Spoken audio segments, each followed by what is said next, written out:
Newport started out as a town of 67 people around 1868. It was a small little town with big ideas. But there were issues along the way, and the federal government came in to help quite a bit during that time, the early days. The issues was, first of all, the Pacific Ocean.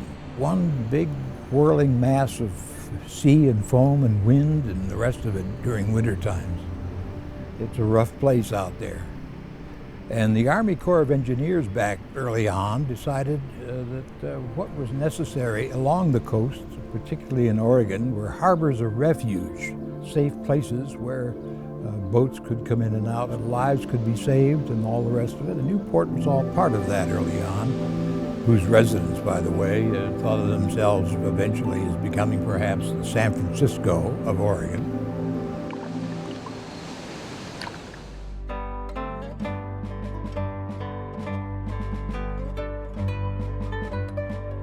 There were over 50 sawmills in Lincoln County at that time. And I didn't believe it because I only knew about 3 or 4 of them here, but practically every little drainage in the county had a little mill cutting ties. The Bayfront wasn't much in those days. You go down Fall Street, you get to the intersection down there at Bay Boulevard. To the left down there where most of the fish plants are now, nobody ever went down there other than the fishermen.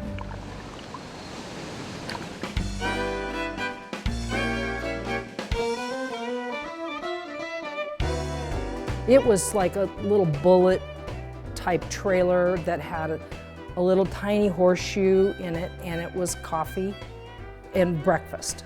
They weren't open past 3 or 4 in the afternoon. And my grandmother lived in a little teeny building in the back, and it didn't have a kitchen, it just had a bedroom and not even really a living room. And she was working in the evenings at Moe's with Freddie. Freddie would do the morning, my grandmother would do, Grandma Moe would do the night.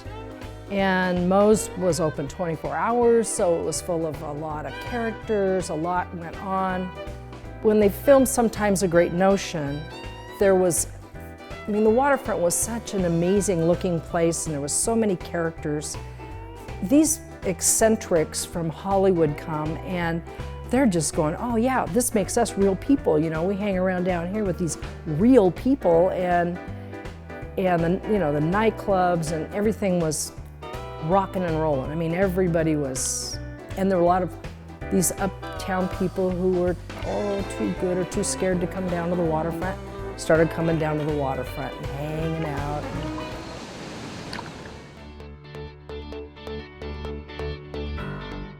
The Yaquina here has had a long history of oyster production, going back, way back into the sort of 19th century. We're very unique here in having this capability, this facility to work with oyster culture. So the University of Washington doesn't have anything like this, nor does California. So the industry is really very dependent on the work that we do here. You know, when we started out, you had a compass and a little small radio and a fathometer. That's about what you had, and you kind of flew by the seat of your pants. You know, to find your way into port, you would get on the depth that the whistle buoy's in. All these whistle buoys are set at about 16 or 17 fathoms. So as you worked all day long in the fog and you didn't know where you was at, you'd always kind of keep track of which direction you was going, so you knew whether you was north or south of the buoy. When I first started, the interesting thing relative to what they do today is people would take their pots out and they would set them baited, and they'd come to town, and when it was time to go haul them, people would go out and they would run through their string of pots and they would come home. That's what they did. You're gonna let them soak for 3 or 4 days. Nobody comes home anymore. The intensity has been turned and turned and turned, both in how much weather we're willing to deal with out there and in the competitive nature of trying to catch a crab before someone else does. What's happened over the years is the fishermen have become better and better and more conscious about their catch and more efficient at catching fish, that we have outpaced our government in the regulatory management scheme. We're now years ahead of them and they can't keep up with us in regulation.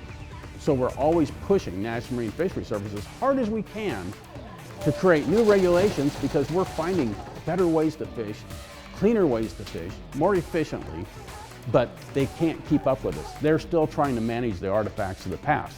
The community support for the fleet has always been there. Newport has always been proud to be a fishing town. We have a working waterfront. We have a strong fleet, a highly respected fleet.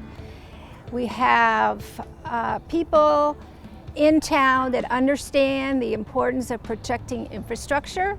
The Port of Toledo is as important to Newport as Newport is to Toledo. The reason we have to goes back, over 100 years. We've got a real aggressive, progressive fishing fleet.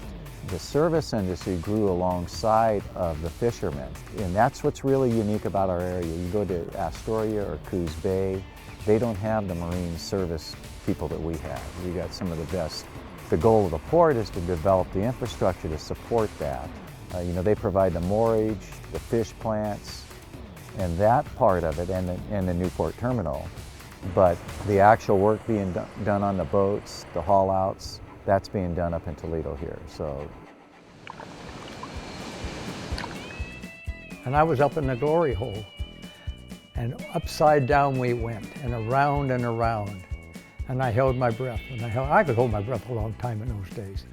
I held my breath, and I held my breath, and I held my breath, and I thought, and you could hear the water, the bubbles underwater, and they'd hear going, all kinds of little noises, but it's silent except for this strange noise above the water. I thought, oh Christ, I bet this boat is sunk. I bet we're upside down and I'm gonna stick my head right in the sand.